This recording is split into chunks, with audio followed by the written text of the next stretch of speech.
They look at Afghanistan and they see a surrogate battlefield with India.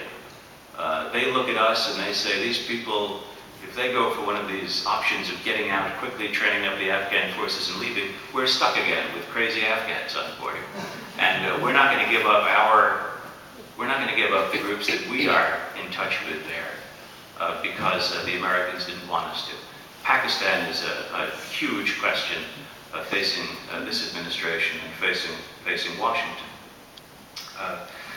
It doesn't, well, the bright spot these days in this region of the world is Iraq, where if the country holds together and has elections, the US can continue to draw down troops, although there are still some basic questions that haven't been resolved about who owns which oil and who has how much authority in the north of the country, which can be fairly basic. The good trick there is that the United States has somehow gotten on board with the idea that the Iraqis should want us to leave. It's in their interest for us to leave because they would be happier without us there, and therefore, if they can pull off a good election, we'll be out sooner. Which leaves us with Iran. As one very sharp writer about Iran, I think Ken Pollack, who has pointed out to me, the Iranians look at the world and notice that we invaded their neighbor Afghanistan, which had no nuclear weapons, and we invaded their neighbor Iraq, which had no nuclear weapons. And we completely coddled wacko Pakistan because it has nuclear weapons. And so if you want to get things going your way in this world, it's pretty clear what you should do, which is get nuclear weapons. And the closer you get to them, even if you come close to having nuclear weapons, the world will pay you handsomely for doing that. And Iran right now, the US seems to have done a good job in getting Europe and the best semblance of Russian enthusiasm for tough sanctions against Iran, so that they just stripped some assets from the Iranians that had been hidden in this country. The Chinese don't seem to be that enthusiastic for very tough sanctions, and they are very important players. So we're waiting now a couple of months to see whether the offer of engagement with the Iranians and a deal of will help you enrich your fuel for your uranium for fuel purposes.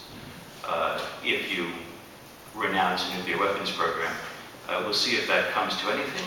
There's much skepticism among all the folks I know who know a lot about the place that it will. So we're facing a period, sometime within a few months, where the great threat of sanctions might lead into calls for more serious threats of military action, of airstrikes against Iran. By those standards, remarkably, the issues of Israel and the Palestinians at the moment are almost low profile in the administration's concern about that region. It has not been a very effective area for the new administration. They somehow managed to have offended everyone over the course of the past few months by first demanding that Israel freeze all settlement activity, which cheered the Palestinians, then being prepared to negotiate something less than that, which disturbed the Palestinians, but which then it didn't make the US terribly popular with Israel. It just showed they could be pushed around a lot. And then finally, the Israelis seem to, well, they seem to be confident that they can get away with expanded construction within existing settlement blocks.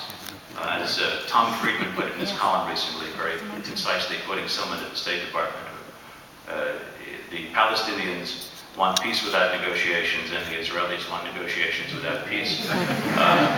It's a stalemate, and if I were sitting on the National Security Council, it wouldn't be my number one concern right now, given all the other issues facing me. To me personally, one of the most astonishing things about the coming weeks or months in Kabul, Islamabad, Baghdad, Jerusalem, and even on occasion in Tehran, is that there will be NPR reporters in those places.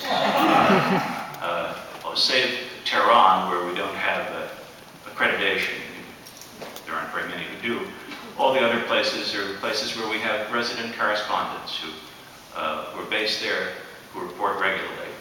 To those of us who came to NPR at a time when the entire news department, well, you know, they kind of rattle around in a room this large. They were seated there. All but one, when I came to work at NPR in 1976, all but one worked in Washington. We had one staffer in New York, and I was in Washington because I had been unable to get that one job.